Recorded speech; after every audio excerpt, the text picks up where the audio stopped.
Hello guys, welcome to crack. നമ്മൾ നേരെ പോയത് നമ്മുടെ തിയേറ്ററിലേക്കാണ്. ശരിക്കും പറഞ്ഞാൽ നമ്മുടെ ഫിലിം ഫെസ്റ്റിവലിന്റെ ഇനോഗ്രേഷൻ ഡേ എന്ന് വേണമെങ്കിൽ പറയാം. പ്രോമോ വീഡിയോ കാണിച്ചായിരുന്നു. ശരിക്കും പറഞ്ഞാൽ എനിക്കും അതിലൊരു ചെറിയ റോൾ ഉണ്ട്. ലെനിൻ സാറും കൃഷ്ണുണ്ണി സാറുമായിരുന്നു നമ്മുടെ ഫസ്റ്റ് ഡേയിലെ ഗസ്റ്റ്. ഇവർ രണ്ടുപേരും ഫിലിം ഇൻഡസ്ട്രിയിലെ ലെജൻസ് എന്ന് തന്നെ പറയാം. രാവിലെ തിരക്കിട്ട് വന്നുകൊണ്ട് ഫുഡ് കഴിക്കാൻ പറ്റില്ല. പിന്നെ ഞങ്ങൾ പോയി ഫുഡ് കഴിച്ചു. നമ്മൾ തിരിച്ചെത്തിയപ്പോഴേക്കും കുറച്ച് പേര് ഫ്ലെക്സിന്റെ പണിയൊക്കെ ചെയ്യുന്നുണ്ട്. ലിഫ്റ്റ് കയറിപ്പോണ്ട് ലൈറ്റ് അടിച്ച് ഞങ്ങൾ ട്രിപ്പായി. ഇത് നമ്മുടെ സാറുമാര് ഫിലിം ഫെസ്റ്റിവലിന് വേണ്ടി ഉണ്ടാക്കിയ പ്രൊജക്ടറാണ്. ഇത് പെയിന്റ് അടിക്കാൻ വേണ്ടി നമ്മൾ താഴേക്ക് കൊണ്ടു. സ്റ്റേജിൽ പണികളൊക്കെ ശരിക്കും ആയി വരുന്നുള്ളൂ. പിന്നെ നമ്മൾ കുറച്ചേരം വർത്താനം പറഞ്ഞ് അവിടെ എങ്ങിയിരുന്നു. ഉച്ചയപ്പോ നമ്മുടെ ഒരു ഫ്രണ്ട് നമുക്ക് ഫുഡ് കൊണ്ട് തന്നു. പിന്നെ ഞാനും മാത്രം ഫുഡ് അങ്ങ് കഴിച്ചു. ഞാൻ ഓൾറെഡി ഫുഡ് കഴിച്ചുകൊണ്ട് തന്നെ അവരുണ്ടെന്ന് ഫുഡ് കഴിക്കാനുള്ള സ്പേസ് എന്റെ വയറിലുണ്ടായില്ല. പിന്നെ ഞാൻ അത് നോക്കി അങ്ങിരുന്നു. സ്റ്റേജ് പോയി നോക്കിയപ്പോഴേക്കും അത്യാവശ്യം അടിപൊളിയായി വരുന്നുണ്ട്. ഞങ്ങൾക്ക് പറ്റണ പോലെ ഞങ്ങൾ ഹെൽപ്പ് ചെയ്തു. വൈകുന്നേരം ഇപ്പൊ നമുക്ക് കോളേജിൽ നിന്ന് ചായ ഉണ്ടായിരുന്നു. നമ്മൾ ചായയും കുടിച്ച് എല്ലാം ഉണ്ടാക്കി വെച്ചാൽ മാത്രം പോരല്ലോ, അത് കറക്റ്റ് സ്ഥലത്തോണ്ട് വെക്കാൻ നമ്മൾ ഉണ്ടാക്കി പെട്ടി അറേഞ്ച് ചെയ്യലായിരുന്നു അടുത്ത പണി. അങ്ങനെ നമ്മൾ പെട്ടിയും കൊണ്ട് ഇറങ്ങി. ആ സാറ് പറഞ്ഞ സ്ഥലത്തോണ്ടേ നമ്മൾ സെറ്റ് ചെയ്തു. കുറച്ച് ഫ്ലെക്സും കൂടെ ഒട്ടിക്കാനുണ്ടായിരുന്നു. അത് ചെയ്തു വന്നപ്പോഴേക്കും രാത്രിയായി.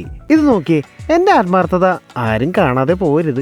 രാത്രിയായപ്പോ നമ്മൾ എല്ലാവരോടും ഫുഡ് കഴിക്കാൻ വേണ്ടി ഇതായിരുന്നു നമ്മുടെ ഇന്നത്തെ ഫുഡ്. അത്യാവശ്യം വലിയ കുഴപ്പമൊന്നുമില്ല. നമ്മൾ അടിച്ചു വെച്ച ഫ്ലെക്സ് ഒക്കെ സെറ്റ് ചെയ്യാൻ വേണ്ടിട്ട് അവിടെ നിന്ന് എടുത്തിട്ട് പോയി. ഇവരാണെങ്കിൽ ഒരേ പരാതി, ഇവന്റെ വ്ളോഗിൽ ആഡ് ചെയ്യുന്നില്ലാന്ന്. എന്നാ പിന്നെ അങ്ങനെ ആവട്ടെ. ഫ്ലെക്സ് ഒക്കെ നമ്മൾ സെറ്റ് ചെയ്തു. എങ്ങനെയുണ്ടെന്ന് ഒന്ന് കമന്റ് ചെയ്യണേ. നമ്മൾ തിരിച്ചെത്തിയപ്പോഴേക്കും സ്റ്റേജ് ഫുള്ള് സെറ്റായി. നമ്മൾ പണി കഴിഞ്ഞ സമാധാനത്തില് അങ്ങനെ ഒരു ഇരിപ്പായി.